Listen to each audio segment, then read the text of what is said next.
Hi friends, Shlokas are songs that were composed thousands of years ago. Why do we need to learn something so old? Because it gives us the 3C power: calmness, concentration and creativity. So let's understand the meaning of the morning Shloka with a fun song. Are you ready to sing along? Yes! Shlokas are magical, Shlokas are fun. Come, let's learn them one by one.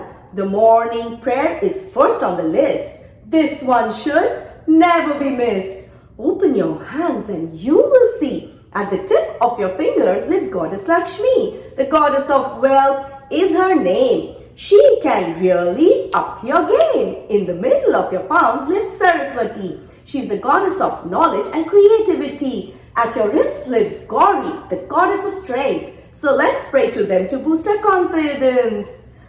Take a deep breath and let's sing the morning Shloka. Karagreh Vasate Lakshmi, Karamate Saraswati, Karamule Sita Gauri, Prabhate Karadarshanam, Prabhate Karadarshanam. Let's do a quick and fun craft to help you visualize and remember the Shloka. All you need is a tiny printout of the three goddesses Lakshmi, Saraswati and Gauri, and the rest of the things you would already have at home. First, trace your palm on a sheet of paper, then cut it. Flip the cut piece and trace it on the remaining paper. Cut this too. Now, cut the three goddesses. We cut them in circles. Tape the palms together.